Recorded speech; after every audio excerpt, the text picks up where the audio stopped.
Okay guys, ako po si Thinking Pinoy, ang labanderang nakadisguise.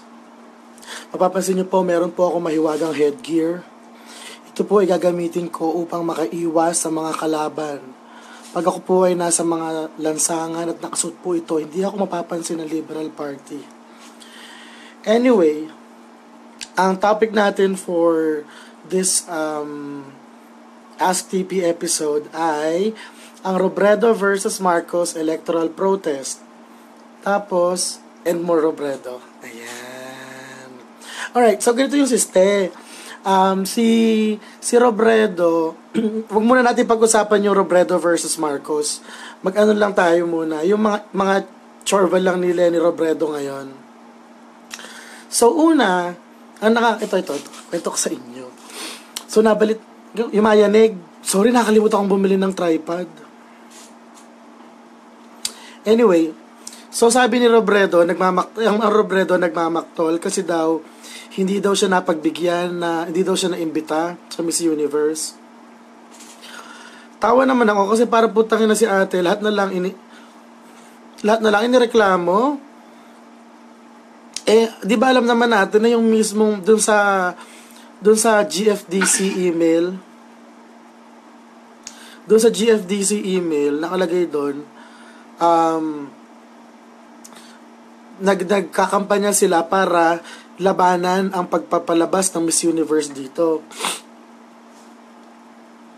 O tapos ngayon, hindi naman siya nagsalita, si Robredo, hindi naman nagsalita against dun sa mga taga-GFDC. Tapos ngayon, ang gusto niya, imbitahin pa siya. Kapal naman ang mukha. Eto pa.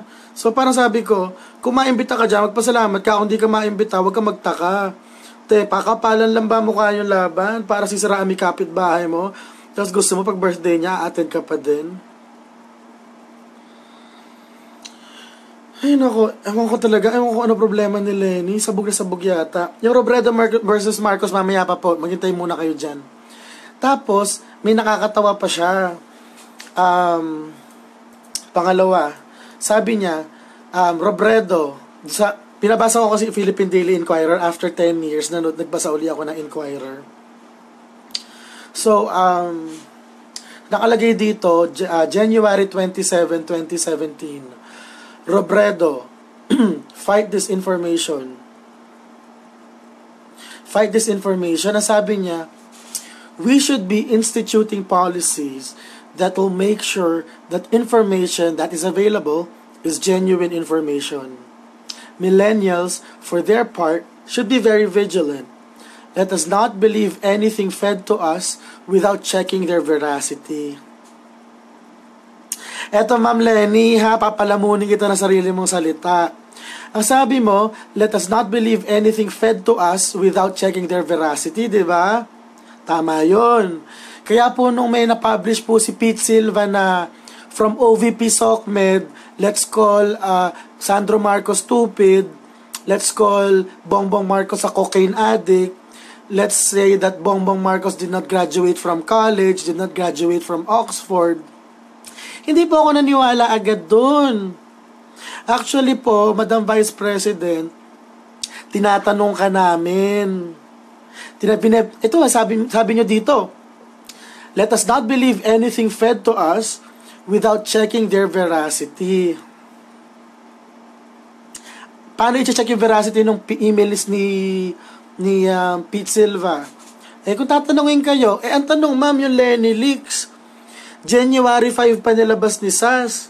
Ano na ba ngayon? January 28 na ma'am. 23 days na. Tameme lang kayo dyan. O paano na yung ma-check yung veracity at tahimik ka lang? Diba, may kasabihan, silence means yes. Ma'am, sa laki ng skandalo na yun, diba? 23 days na, tahimik pa din kayo. Ano yan? Yes, galing sa inyo yan. So, paano ma'am, yung mga millennials dapat maniwala na, ganon? Kawa?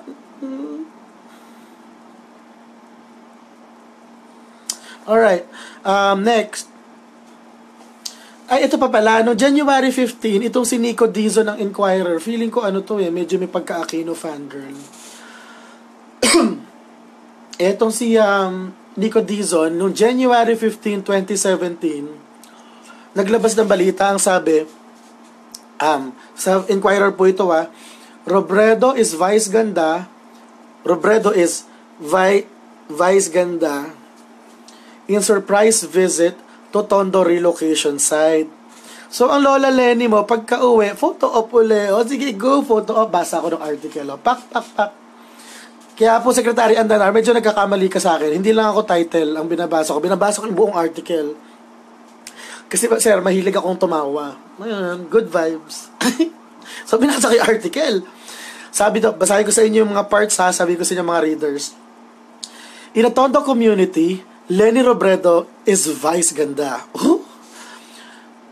Vice President Robredo visited a rundown tenement in Barangay 105 along Road 10 in Tondo on Thursday and was greeted by an enthusiastic crowd as she took a look into their tough living conditions.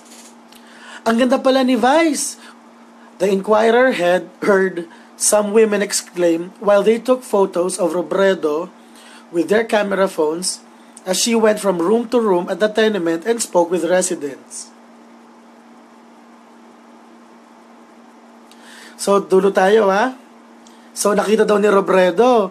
Ay, sabi daw dito, it is just one of the 32 buildings in a relocation site called Happy Land, originally envisioned as a temporary housing for informal settlers in Balut, Tondo in 1994, but many have remained. Over time, their extended families have stayed with them as well.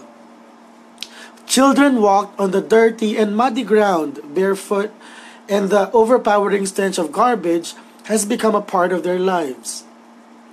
Robredo has had Robredo has had a grueling week marked by the so-called Lenny leaks and being disinvited by Malacanang from President Duterte's first Vindionyo. Ano man ang basa doon. So eto, January 15 to mga friendships. So, ang sabi dito, si Robredo, nagpunta raw sa Tondo, nag-visit daw ng 32 buildings sa isang relocation site sa Happy Land, Tondo.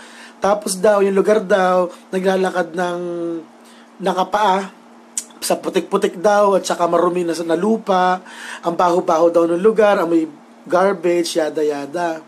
Tapos, itong si Nico Dizon, na may pagka-Aquino fangirl, nagmaktol sa kanyang sariling article. Ang sabi ba naman mga friendships, ang sabi, ito.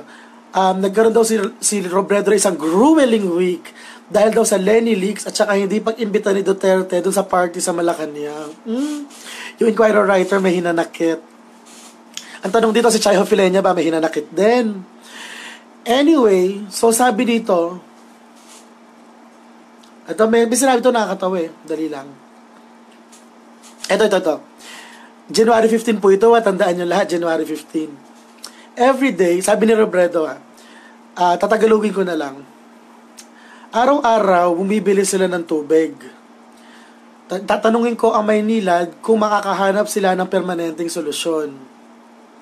At dahil ang National Housing Authority ang may-ari ng lupa rito, magpo-propose ako na ang lupa ay ibigay na sa kanya para magkaroon na sila ng permanenteng tirahan. Diba, Pak? Mga friendships, Diyos ko, kakabugin niya yung sagot ng mga magiging Miss Universe. Kaya lang po, Vice President Lenny, may nakalimutan ka. January 15 na po. 1 month and 10 days since you have resigned from HUD-C. Kasi ma'am, yung NHA, ano ma'am yan? Party yan ng HUD-C, di ba? Tapos nilayasan mo, di ba? Nag-resign ka. Tapos gusto mo ngayon, utusan mo yung niresignan mo. Tapos ma'am, di ba ang si Sante sa'yo ay si Evasco? Tama ba? Ma'am, sino ba head ngayon ng HUD-C? Di ba si Evasco? Ang tanga ka? Yung totoo lang, lalayasan mo yung agency, hindi, ganito kasi ma'am, ang dali-dali ng problema mo nung December 5. Di ba sabi sa'yo, hindi ka naman talaga technically sinisante. Ang sabi lang naman sa'yo, huwag ka nang umattend ng cabinet meeting kasi ang balita ko, may nagsabi sa aking tiririt na ay kinukwento mo sa labas yung pinag-uusapan nyo sa cabinet meeting.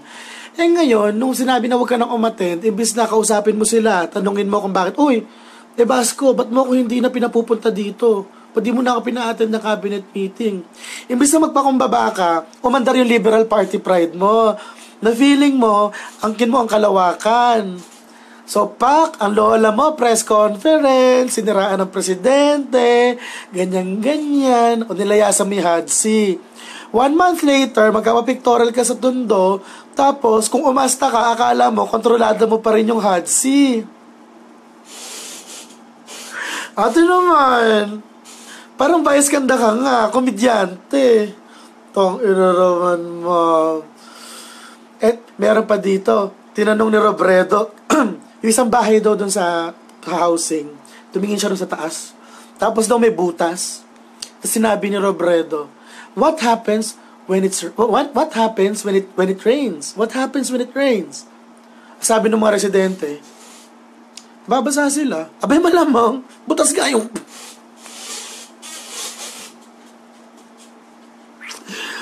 Diyos ko, napaka-bobo ng putang ina. Ang bobo mo naman. Anyway, ayun ang mga katangahan ni Leni Robredo lately. Pero mapunta tayo sa pinakamahalagang topic. Yung Robredo versus Marcos electoral protest case. Yan. Ganito po, gusto kong lagyan ng minion na headgear yung si Thinking Pinoy na logo. Kaya lang po, baka matira ko ng copyright violation. Diba, intellectual property right short vehicles yun? Ilan po Okay. So, mga readers, pag-usapan na natin yung pinakamahalagang topic. Robredo versus Marcos. Kasi po, kamukha po na pinag-uusapan namin ni Sas for 500 years na po, since the time of the dinosaurs. Ipinaliwanag ko po na dahil lang masakip sa ulo. Dahil lang. Ayan, okay na. So, pinaliwanag ko na po noon, since the time of the dinosaurs, na yung huli pong, yung di ba 27 steps? 27 steps po yung electoral protest case. Natapos na po step 1 to 6.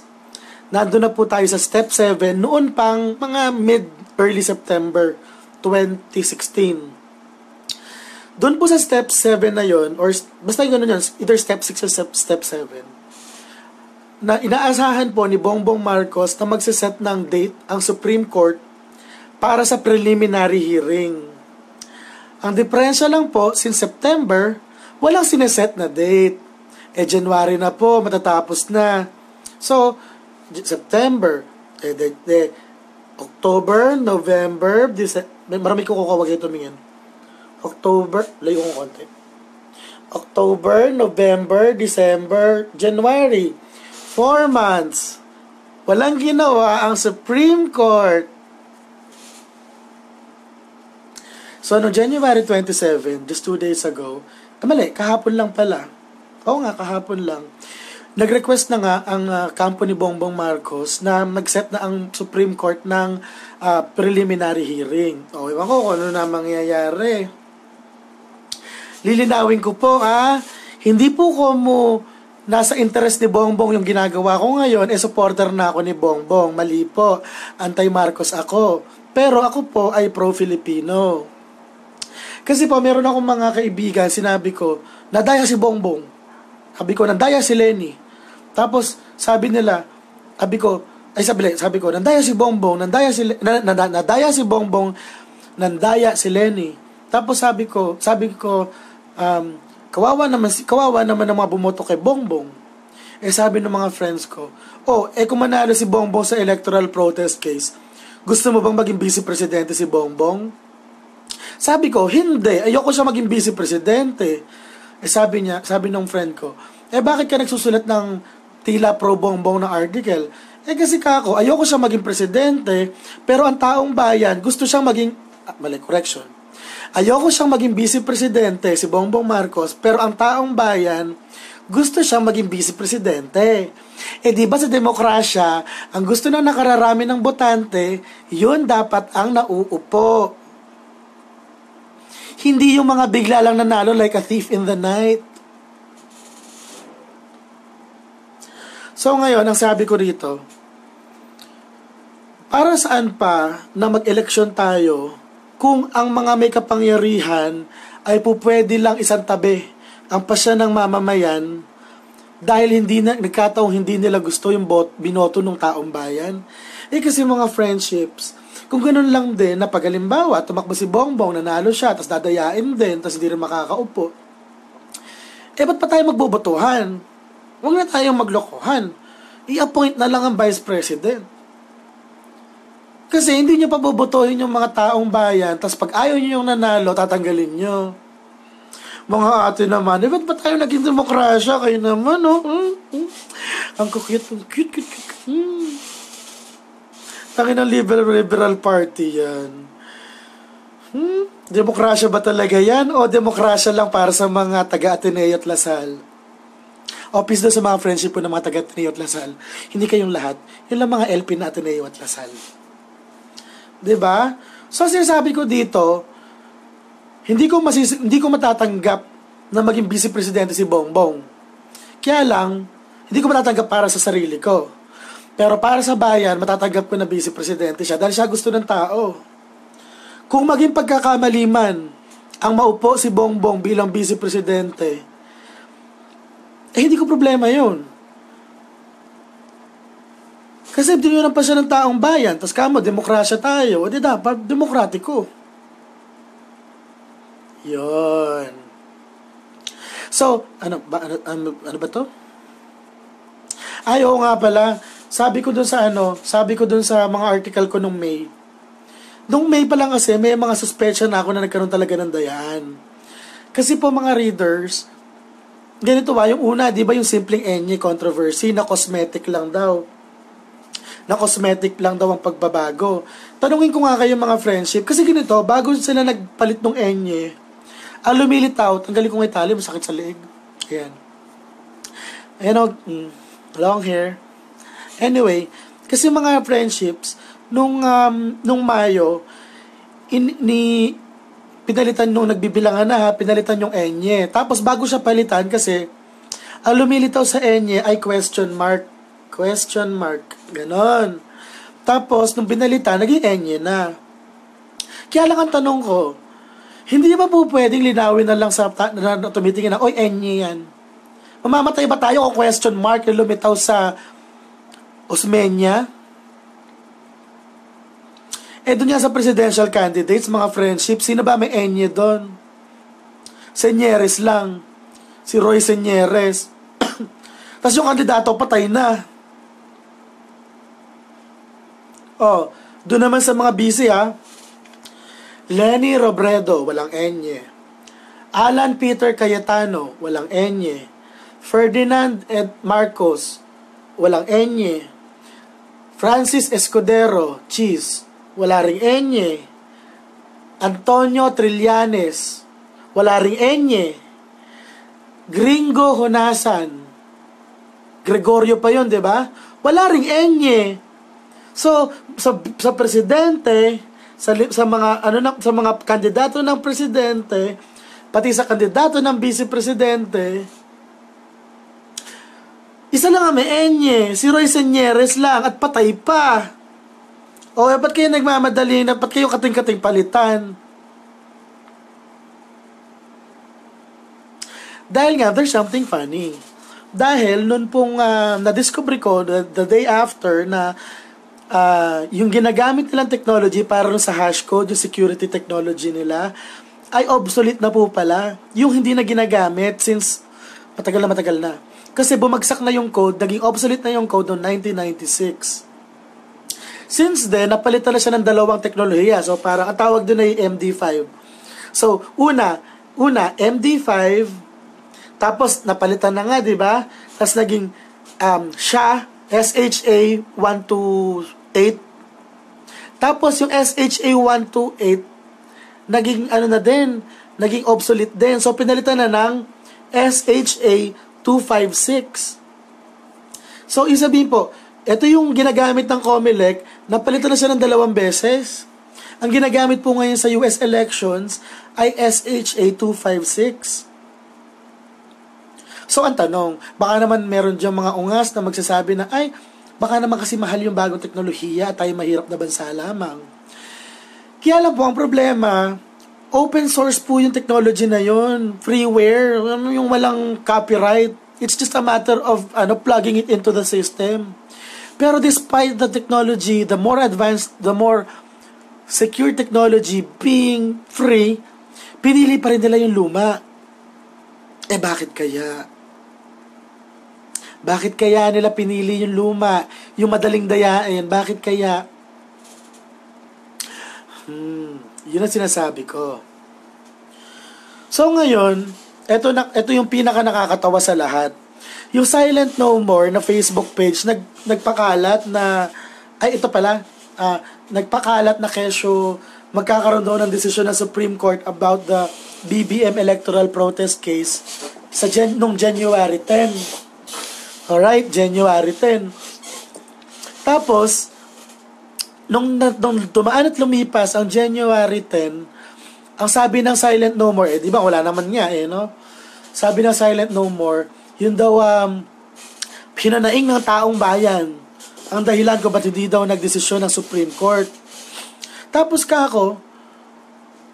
parang tanga tong mga to. Paano magiging hinanaing ng bayan yung talagang hindi magdedesisyon yung Supreme Court?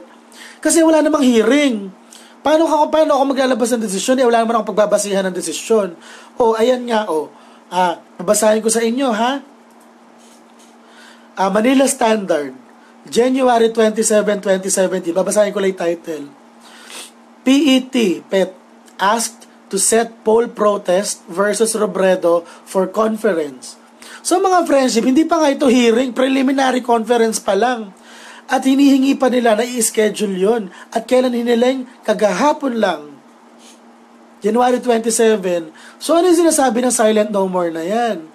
So feeling ko, si Antonio Trillanes at si Kiko Pangilinan ay sobrang interesado sa paglilinis ng internet sa mga fake news. Baka sakaling po pwedeng imbitahin niyo yan ng Silent No More. Tapos sabihin niyo, bakit kayo naglalabas ng January 10? Paano magdedesisyon yun? Wala man nga lang hearing. Ano yan? Para kabahan lang yung tao? Hindi nga pala kukumbidahin ng dalawa yan kasi kakampi.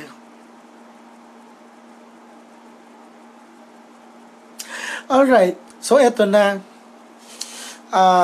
Yung electoral protest niya, uusa dyan at feeling ko tatagal yan ng tatagal.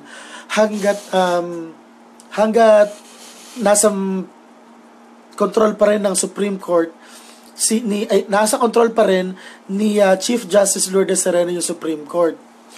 Kasi ang alam ko, ang pagkakapaliwanag sa akin ng mga abogado kong kaibigan, siya ang nagsiset ng agenda ng Anbank.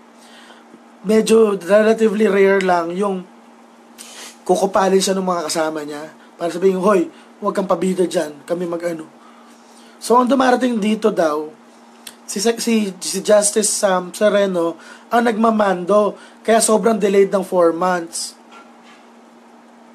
Alam niyo ba yung kwento kung paano siya naging Chief Justice? Ganito yan. Ganito. Alright. Diba, in-impeach si Renato Corona. Tapos, yung dating Chief Justice, yung bago sa kanya, na-impeach siya. Kaya lang, a few weeks or even about a month, bago siya na-impeach, nagdesisyon ang Senate, ang Senado noon as impeachment judges. Nung di pa nangyayari yung So anyway pala, balik. Nag-decide ang Supreme Court, Nag-decide ang Supreme Court tungkol sa isang mahalagang kaso regarding Hacienda Luisita. So ganito ha, ito yung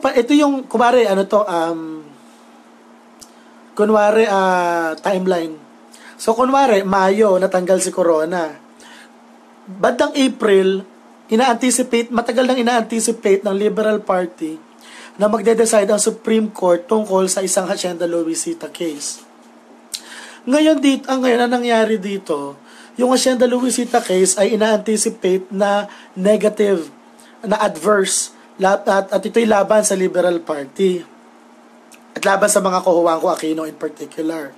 Kasi ganito, nung nagdesisyon na sila, yung 14 na justices, O 14 nga yata sila nun. Alright, so 14 na justices. Napag-desisyon na nila 14-0. Walang nag-dissent ha. Nag-decision sila 14-0 para ibigay sa magsasaka yung lupa yung parte ng lupa, yung pinag-uusapang lupa sa Hacienda Luisita. 14-0 ha. Ngayon, ibig sabihin nun, sa wakas, maa-under na sa agrarian reform yung pinaglalaban ng lupa. Hindi ito yung buong Hacienda Luisita ha. Yung gawin ko, maliit na parte lang. Well, malaki pa rin yun kasi malaki yung Hacienda Luisita eh. Alright, eto na. Kaya lang, pagkatapos ng decision na yon, may secondary sila na decision. Yung parang pangalawang tanong. Ang pangalawang tanong po ay ganito. Ngayon na ibibigay na natin sa magsasaka, yung lupa ng Hacienda Luisita na pinag-aawayan, sa magkanong halaga natin sila ibebenta sa mga magsasaka. Gets nyo? So, kasi po, ang land reform, hindi naman yun simple lang na kukunin mo na yung lupa, tapos iyon na lang. Hindi. Ang land reform, binibigyan ng pagkakataon yung mga magsasaka na nagbubungkal ng lupa na maging may-ari ng lupa na kanilang binubungkal. Siyempre, babayaran pa rin nila, pero under easier payment terms. Okay? So, balik tayo rin sa issue ni Corona ha, yung decision sa Hacienda Luisita bago siya ma-impeach. So, ganito. Yung pangalawang tanong, ngayon na ibibigay na natin sa mga magsasaka yung lupa ng Hacienda Luisita, magkano natin siya ibebenta sa mga magsasaka na yon? Dalawa yung pagpipilian nila. Number 1, 1989 valuation. Ibig sabihin, yung presyo ng lupa noong 1989. Pangalawa, 2005 valuation. Ibig sabihin, yung presyo ng lupa ng year 2005. Ang tanong, bakit ba't pinag-aawayan pa nila yung ganong presyo?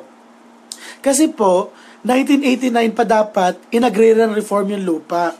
Kaya lang nga, dinugas ng Juan Co Aquino yung batas para hindi man nila maipasa sa mga farmers yung lupa. Kaya lumitaw yung question na 1989 price ba ang bentahan natin o 2005 price. Ayan. Ngayon, yung mga justices nag-decide 13-1. 13 in favor ng 1989 valuation.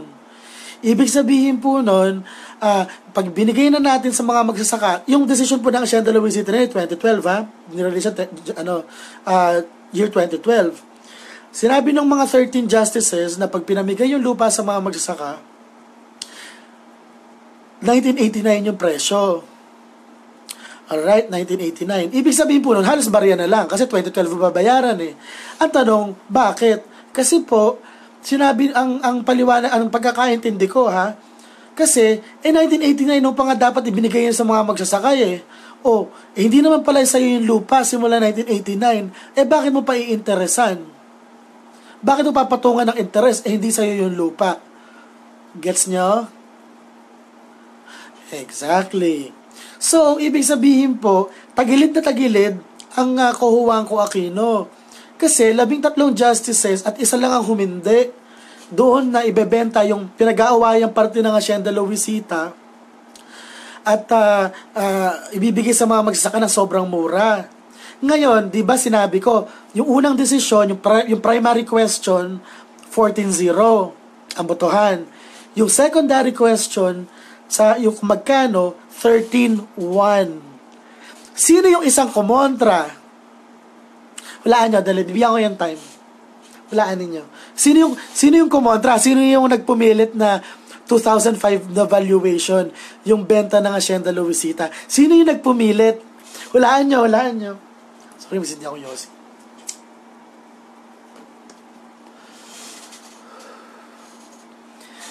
Yung nag-iisang kumontra, nag-iisang kumontra at nagpumilit na mas mahal ang gawing bentahan sa mga magsasaka, si Associate Justice Lourdes Serrano. Aha. So, nung na-impeach si Corona, sino naupo? Sino naging Chief Justice? Si Serrano!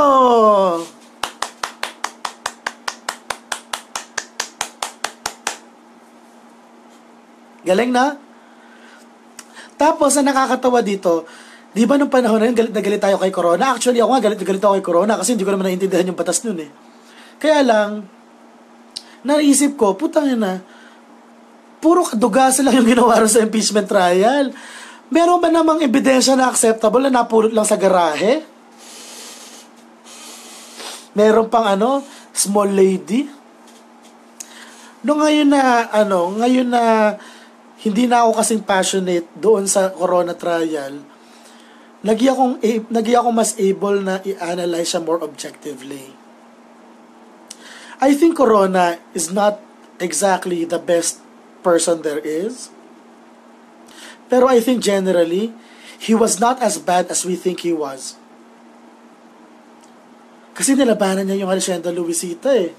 And that's something that most politicians don't want to touch.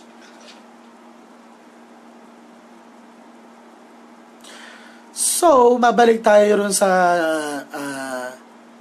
Lenny versus Bongbong. Ano relevance nito? At ito pala, nung inappoint si Lourdes Sereno, maraming mga justices doon ang medyo, sabi ng mga sources ko marami sa mga justices doon ang medyo nagmaktol. Hindi naman yung garapalang maktol yung tipo lang pasimpleng maktol, yung parang alam na natin na medyo sumama loob nila kasi binaypas yung seniority. Gets nyo? Kasi ang bata-bata ni Sereno, mga friendships, in associate justice terms, fetus yung inilagay ni Pangulo doon. Na tipong 500 years magiging justice, hindi magiging chief justice kasi nga ang bata-bata. At bukod pa doon, meron daw history na pagkakrong-krong according sa ilang reports. Kasi meron daw isang time na nagwala daw according sa isang source ko, there was a time na nagwala daw si Justice Sereno sa Supreme Court mismo. Hindi sa gitna ng hearing along the hallway lang. Tapos dumating lang daw si Justice Carpio para pigilin si Sereno. Parang, sige, kalma lang baby. Kalma lang baby girl. Ganon. So may pagka-emotional masyado. Pero, for what it's worth, dali lang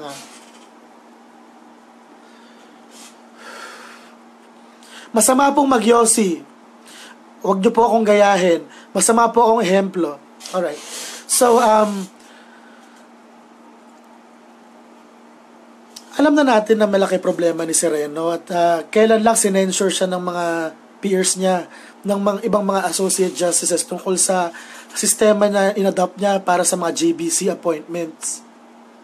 So, sabi ni Macy Castillo Arca, we were so naive back then, charot. Actually, we were very naive. I was very naive. Kasi, back then, even if I did not, actually, I voted for Gibo Teodoro in the 2010 elections. Kasi even I was in utter disbelief na just because Aquino's mother died and naging na siyang presidente. Anyway, despite my vote for Gibo and my non-support for Aquino, yung from 2011 to 2015, I was generally okay with Daang Matuwid. I was generally okay. Kasi pag nababasa ko yung balita, puro pro. Saan ko pagbabasa yung decision ko? Kundi sa balita. Ang problema nga, nag-umpisa na akong magkalkal. At ako'y nagulat. Anyway, balik tayo rin sa Bongbong versus Lenny. So, ganito. Kahit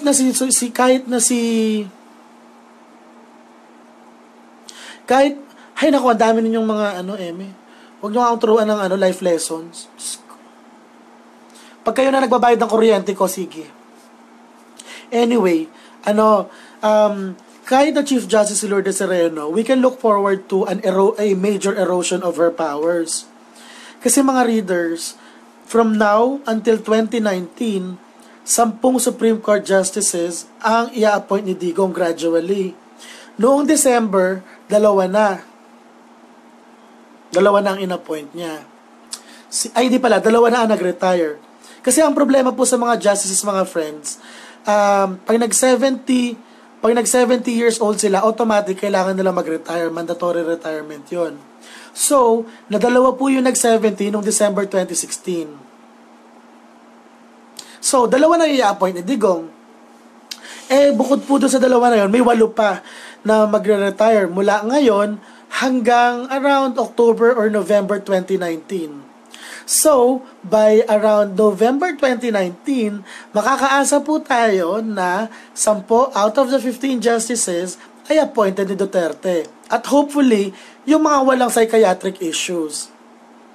So ngayon, ang tanong dito, bakit takot-takot na si Lenny na mawala yung... Ba't takot si Lenny na mawala sa kanya yung vice presidency? Kasi daw, there's a plot to unseat me, ganyan-ganyan. Samantalang nung, nung 2010 to 2016, dali lang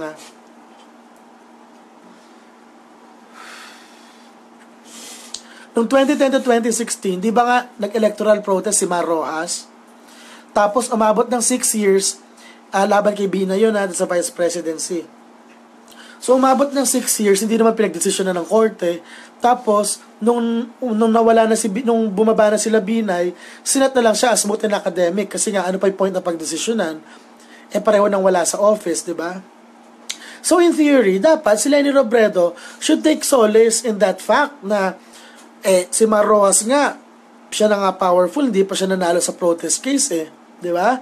Pero, lalo namang less powerful itong si BBM kasi may Cayetano pa nakalaban si BBM. So, bakit takot si Robredo? Kasi po, yung mga justices na napapalit na maaaring mag-decide sa kaso niya ay magiging mga digong appointees. Gets niya? Hinahabol sila ng sarili nilang multo.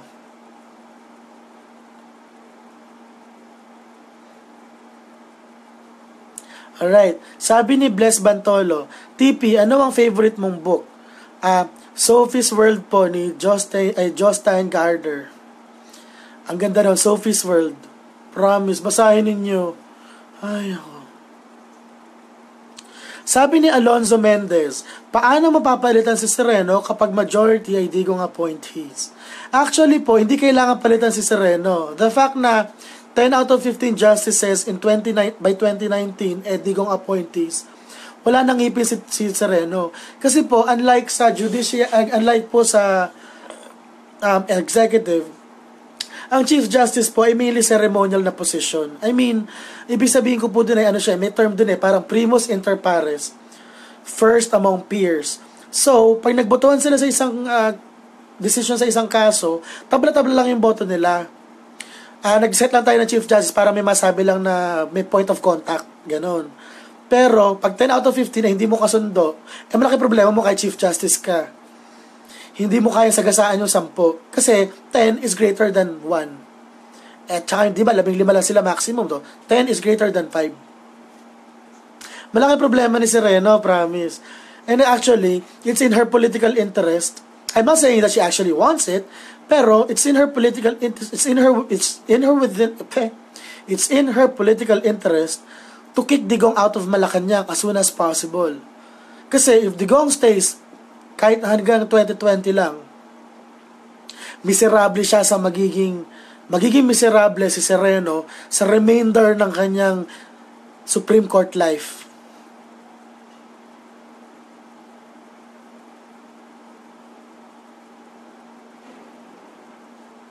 Alright? So, sasagot muna ako ng mga questions bago ako mag-sign out. Sabi ni Indones Plasibe, TP, Vice President talaga si Leni Robredo? Opo, kasi po, parang presumption of regularity siguro tawag doon. Vice Presidente ngayon si Robredo. Siya ang legitimate Vice Presidente. Ang problema lang, sila challenge yung declaration na siya yung legitimate na Vice Presidente. At yun ang pinag-uusapan natin ngayon sa electoral case. TP, ano ang reaction mo sa pag-mass report sa page ni Senyora? Ano ang hihintayin na lang ba natin? Mag-message po kayo kay Katie Harbath at i-apila po ninyo yung pagkakaban ni Senyora. Ako, nag-apila na ako Alright, next question po. Sabi ni Freslin Lacre Hansen, TP, mag-lecture ka rin ng federalism kasi ang galing mo magpaliwanag. Mag-lecture po ako dyan, possibly po within the next week or two. Nagkakataon lang po na medyo pagod pa ako ngayon kasi kagagaling ko lang ng Cebu. Sabi ni Christine Gromalde, TP, bakit si Chris Aquino very quiet now with all the issues sa brother niya? Kasi laos na. 'Di ba? Ay, nakakatawa yan eh. Kasi 'di ba nga, nung natalo si Pinoy, parang nawala yung ningning ni Chris. So, ang siste rito, nilaglag siya ng GMA7, nilaglag ng Channel 2, hindi pinansin ng TV5. So, biglang nawala na si Chris Aquino sa radar, 'di ba? Tapos ngayon nag-try siya na mag-resuscitate ng career niya via an interview with Digong. Kung natatandaan niyo pa yung Go Negosyo, na-interview niya dapat si Digong tapos sobrang publicity. Tapos hindi lumitaw si Digong at the last minute citing migraine. Kaya 'di ba? Feeling ko yun na yung nail on the coffin. At ang inilibing ay yung career ni Chris Aquino. So, patay na po ang career ni Chris Aquino. So, kahit magtatantrum siya sa Times Street kung saan man siya nakatira, wala nang nakatutok na camera. Iyak na lang. TP, comment mo sa kaso ng SAF-44, please. Actually po, ang pinaka-sentro na issue ko sa SAF-44 ay yung fact na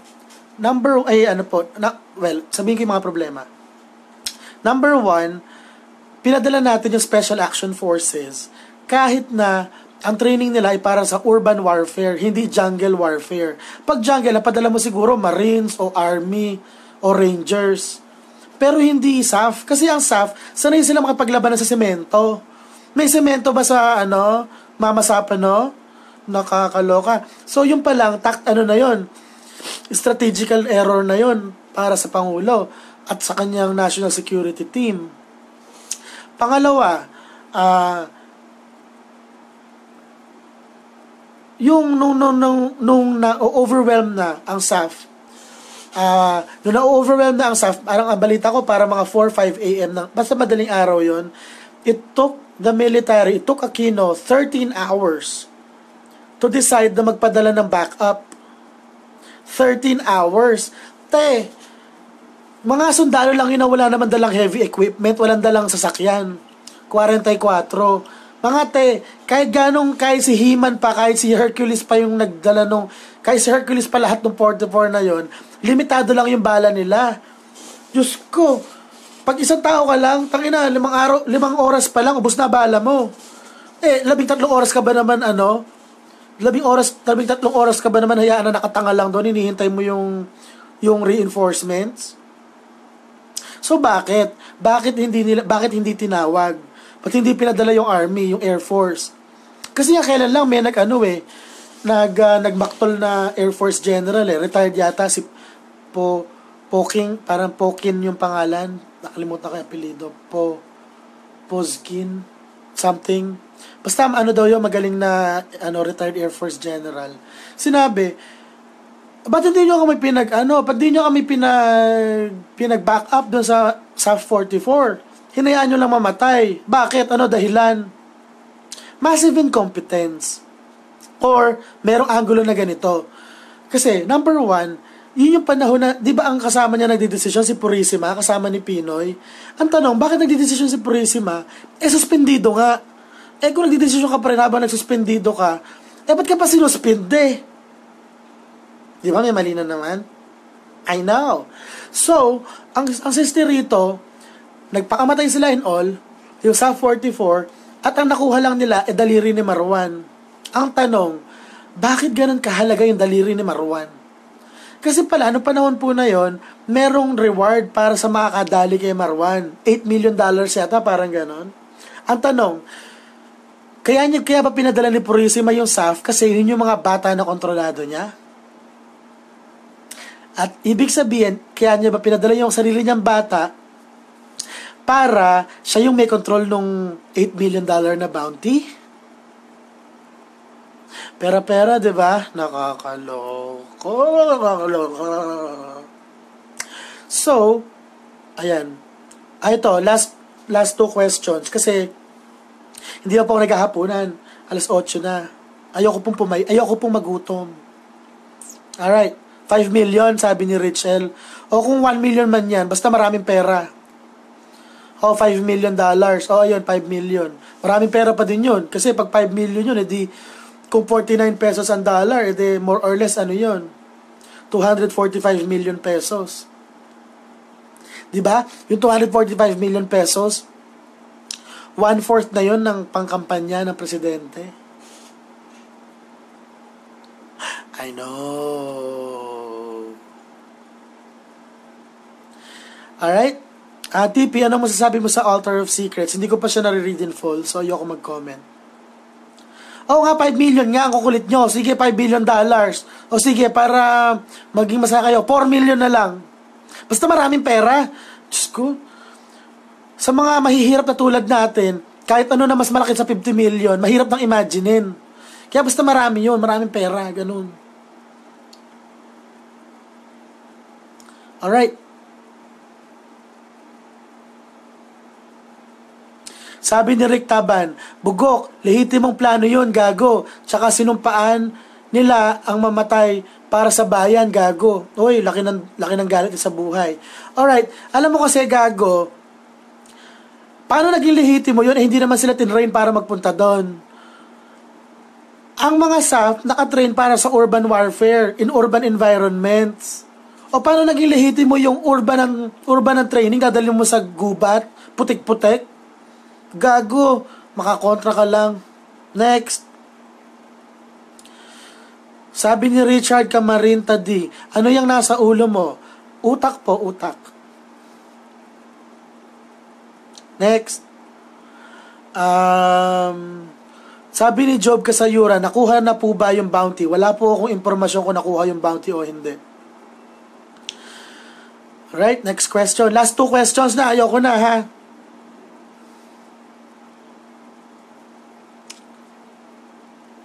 Sabi ni Zenaida Segovia, malaki na nga ang 5,000 pesos sa akin, TP. Oo nga, sa akin, malaki na yun eh. 5,000 pesos pa lang eh. $5 million pa kaya, no? Diyos ko. Alright. Kasi nakakatawa dun sa nagtanong kanina, yung tinawag pa akong gago. Isipin mo nga ganito, tuturuan kitang magdentista. Okay? Kumari nag-training ka, 6 years, sasagit kang dentista. Tapos, bigla kang dadating sa gitna ng Iraq. Tapos, ang kailangan pala nila orthopedic. Malay mong magdiretso ng buto. Dentista ka. Ngipin ka, hindi buto. Tapos, sabihin mo sa akin, Rick, na lehitimo na pinadala ako doon? Chusera. Ano ang kinalaman ni Marroas sa 44? Nakalimutan ko na po yung nabasa ko tungkol kay Rojas. So, next time na lang yun. Ayoko mag-comment na hindi ko alam. Sabi ni Robbie Reyes, ano ang connect ng US sa 44 ops noon? Ang alingas-ngas nga, ewan ko, sabi yata ni Duterte, hindi ko sure kung kanino ko narinig. Kaya Duterte yata, na nakikipag-coordinate ang SAF sa US government. Ngayon, as to whether that's okay or not, pagdidesisyon na nilang yan ng mga competent authority. Alright? Sabi ni Jason Martonito, TP, di ba JBC ang nagre-recommend ng next justice? Paano kung puro LP-aligned attorneys ang i-recommend nila? Pwede pong mangyari yon. Kaya lang po, kailangan yung, kailangan ko lang po i-google yan.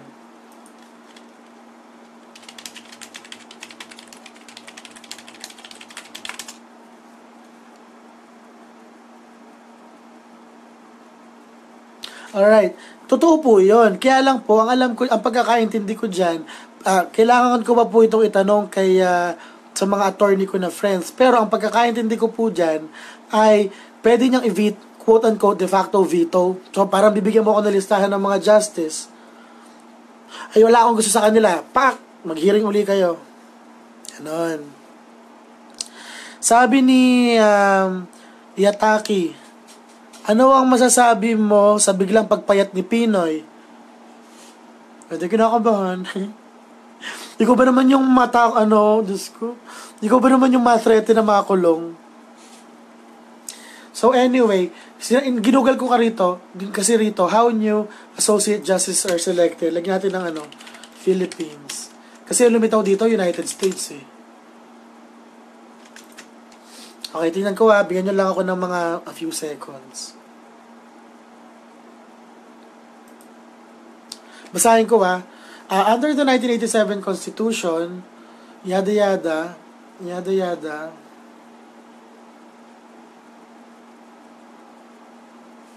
okay, hinahanap ko pa dito.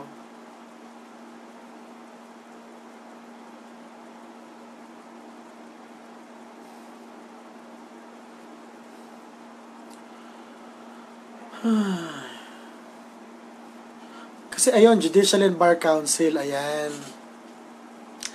Ang nagdedesisyon po kung sino yung pagpipilian ni Digong na magiging next Associate Justice ay ang Judicial and Bar Council. Ang Judicial and Bar Council po ay composed ng isang taga-integrated bar, yun yung parang asosasyon ng mga lawyers, yun yung Integrated Bar of the Philippines. Yan integrated bar, isang professor ng law, isang retired Supreme Court Justice, at isang representative ng private sector. So, 4 na yon. Ang tawag doon, yun yung mga regular members. So, 4 na yan bar, integrated bar, law professor, retired justice, at saka private sector. Alright. Ngayon, bukod doon sa 4 na yon, meron ding mga ex-officio members. Ibig sabihin po nun, members by virtue of their positions, yung by virtue of their office. Ang mga ex-officio members po ay, first, ang Chief Justice ng Supreme Court, so number 5 na yon. Ang Secretary of Justice, so number 6 na yon. At 2 representative from Congress, so 8 yon. Yung 2 representative po na yon ay ang Senate Justice Committee at ang House Committee on Justice. So yung isa yung Justice Committee ng House of Reps. Isa dito ay House Committee o ay Senate Committee on Justice. So ibig sabihin po yan 8 Ulitin ko Hirap tandaan. Okay, ulitin ko yung listahan isang taga-IBP, isang lawyer, isang private sector, isang retired justice, tapos yung number 5, yung Supreme Court Chief Justice, tapos ano pa ba isa? Secretary of Justice, o si Aguirre, at saka 2 taga-kongreso. So 8 yun. Ngayon po, ibig sabihin po niyan, may malaking control pa rin si Digong pagdating sa kung sino yung mapipili. Kasi, una, kontrolado ni Digong ang House of Representatives. Well, not really. Pero more or less, we can expect po na medyo pro-Digong si Aguirre at saka po si Gordon. Si Umali, well, hindi ko sure. Actually, isa nga yan sa mga pinag-anuhan ko Isa yan sa mga pinagmaktolan ko nung una. Kasi, yung sa members ng mga Senate Committee on Justice. Kasi si Gordon, hindi naman siya yung original na justice the Justice Committee Chair kundi si Leila de Lima. Tapos, ang dahilan kung bakit nakaupo si Leila de Lima doon ay dahil pinayagan siya ni Coco Pimentel. Kasi ang gusto ni Coco Pimentel maging Senate President. So, binigyan niya ng isang katerbang mga posisyon yung mga taga-Liberal Party. So, isa yun sa mga sama na loob ko dati kay Coco. Well, actually, sama ako na loob siya hanggang ngayon. Kaya lang, wala na si De Lima doon, so kaya rin ako. Anyway, so, ngayon po, dali lang as a matter of tradition din daw, 2 Supreme Court Associate Justices also take part in JBC deliberations. Dali lang Basahin ko yung, kunwari, nakapag-desisyon na sila kung sino yung ino-nominate, kung sino yung nominated. Ganito. So, basahin ko the President shall choose from among those nominated. The President shall choose from among those na na-nominate. Dati, ang Presidente, pwedeng i-ask yung JBC na mag-nominate ng isang tao na wala sa listahan, pero hindi na raw yun ang kalakaran.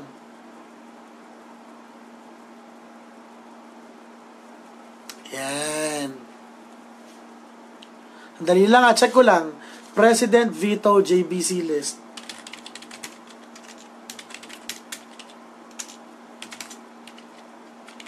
Check ko lang muna kung posible yon.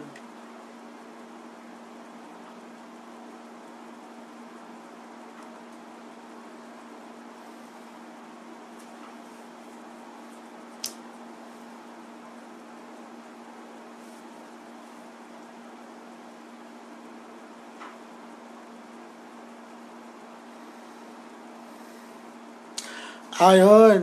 Actually po pala dito, hindi ako sigurado kung po pwedeng i-veto ni Duterte yung maibibigay sa kanyang list. So, kailangan ko pa po siyang i-research. Ayoko na mag-comment habang hindi ko naman naiintindihan, di ba? Alright, last question na po. Ayoko na.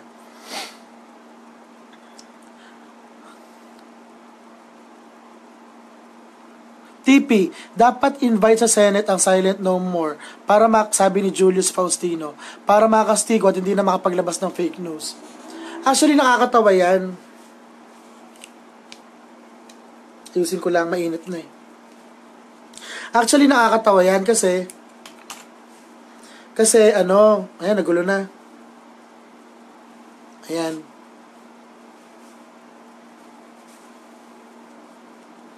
Okay. Actually, dapat nga, nakakatawa dyan, kung natandaan nyo si Madam Claudia, yung feeling senyora, pero not as witty. Nilibel niya si Attorney Trixie Cruz Angeles, kasi ang ginawa niya mga friendships, naglabas siya ng meme na sinasabi na kaya daw dinidepensahan ni Attorney Trixie Cruz Angeles si Fildon, si Customs Chief Nick Fildon, ay dahil meron silang love affair. So ako naman parang, ano basis mo? So walang basis. Actual malice, blatant disregard for the truthfulness or the falsity of information. So ibig sabihin, si Madam Claudia, kaya naban, dahil nan-libel siya. Tapos ngayon, ang gagang Maria Ressa, ibinalita pa na, Madam Claudia was banned, ganyan-ganyan. False, fake news yung binibigay. Hindi lang fake news. Illegal. Criminal na news. Diyos ko. Maria Ressa naman. Ikaw naman talaga, daig mo pa sila, Sherda. So, alam mo talaga, Ressa, sa pagdating sa propaganda, kabog mo sila, Sherda. Siya. Ako muna ay mamamahinga at umorder akong spaghetti. Lalafang muna ako mga friendships. So, again po, mga readers, ako po ulit si Thinking Pinoy, ang labanderang nakatirintas. Signing out.